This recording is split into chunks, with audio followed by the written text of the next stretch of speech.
Tracking, alerting, protecting. This is WKYT News.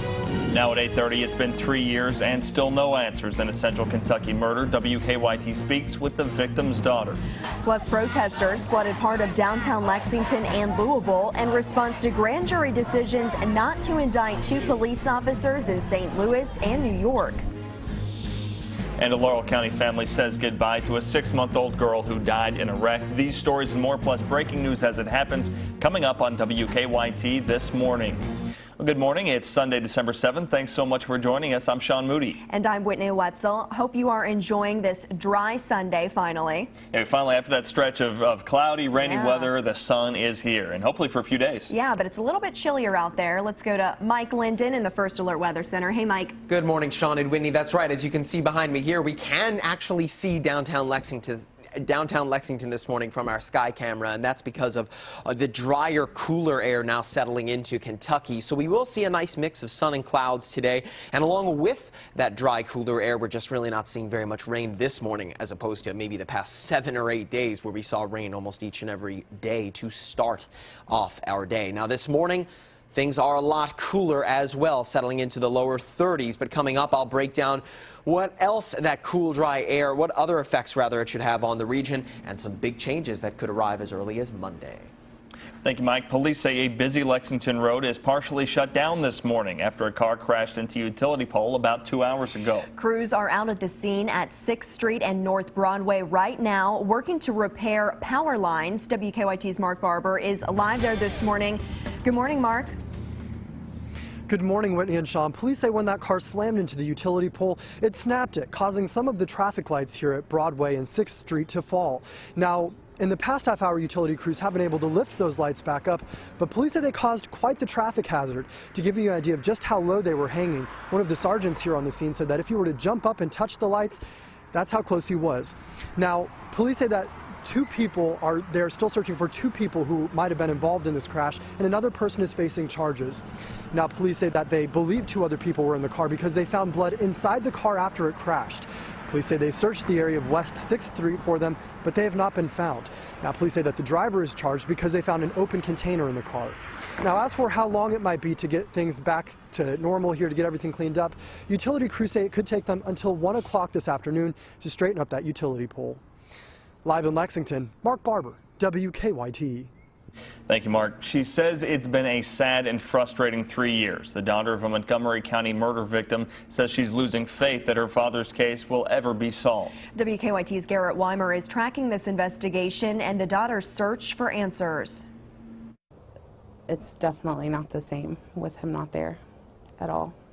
My youngest daughter doesn't even remember him. It's been nearly 3 years since Janet Blankenship's father was found dead in his home, but the loss has not gotten any easier to bear. Christmas is not the same. I put my tree up with my kids and I cry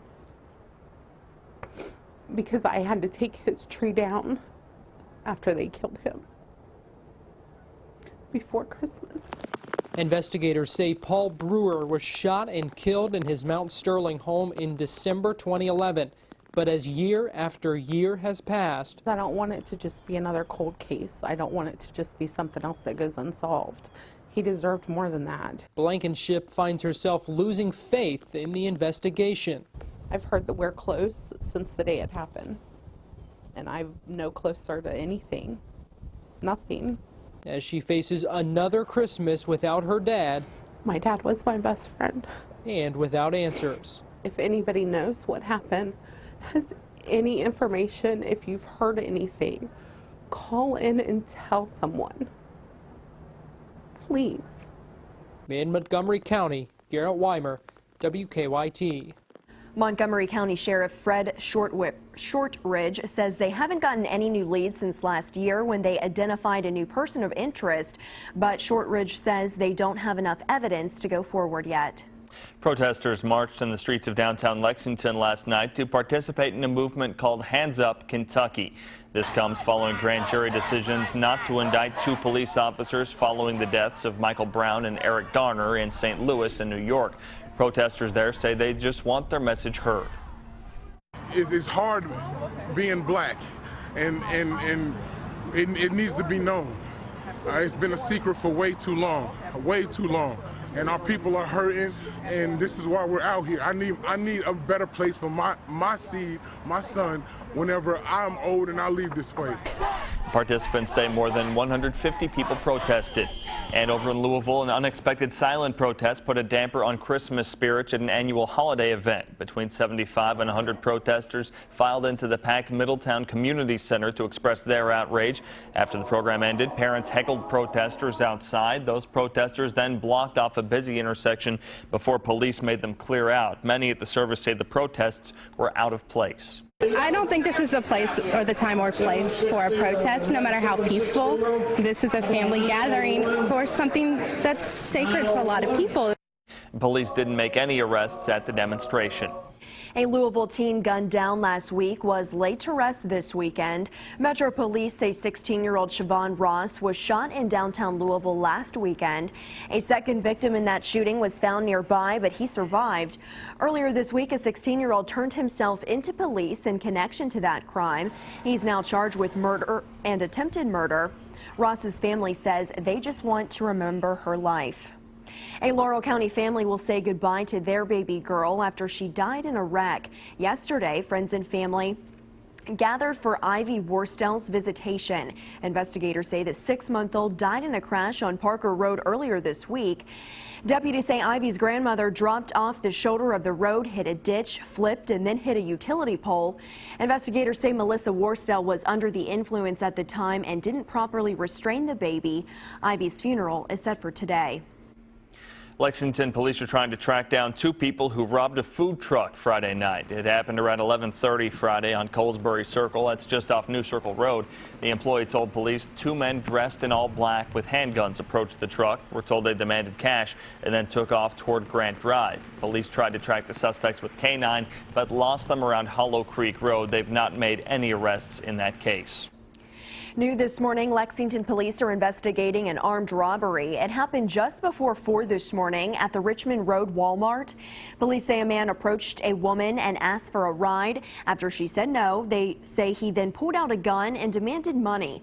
Investigators only have a vague description of that suspect. Of course, so far, police have not made any arrests in that case. Lexington rescue crews had to help a man who hydroplaned off the road and into a ditch filled with water. It happened on Liberty Road just before noon yesterday. When crews arrived, they found him sitting on top of his flooded car. Emergency responders tossed him a rescue rope and pulled him back to dry land. That man wasn't injured. Fire crews are warning drivers to use caution when on wet roads. The weeks-long search for a man accused of several robberies is now over. Police arrested Jonathan Weddington on robbery and kidnapping charges in Floyd County. Police say Weddington and Tanner Spears broke into Orville and Hazel Adams' home, duct-taped the couple, and then threatened them with a gun. Weddington and Spears were indicted last month on those charges. Police say Weddington is also a person of interest in some robberies over in Pike County. They say their mission is to make sure everyone has a home. The Lexington branch of Habitat for Humanity held its Bids for Builds online auction to raise money to build homes yesterday. All the proceeds from the 150 donated items go directly toward future home builds and other community projects. Winning bidders picked up their prizes. This year, the auction raised a record-breaking $15,000. It takes money to buy materials, to fund the dedicated staff at Habitat, and to do everything we do. So every little bit helps put a roof over a family's head. And today, the organization is dedicating a home in Lexington for their 400th family. All the money used to build that home was raised from the community. So hopefully that auction will help a whole lot more homes be built. Yeah, and that money can go to a lot more homes that can be built in 2015. Yeah, absolutely. Well, after the break, how much is too much? One Florida family's Christmas display has landed them in court. That's ahead on WKYT this morning. A great start so far. We can actually see in the distance and see downtown Lexington on our sky camera this morning. But more changes are on the way that are set to affect the start to your work week. I'll show you what I'm tracking coming up.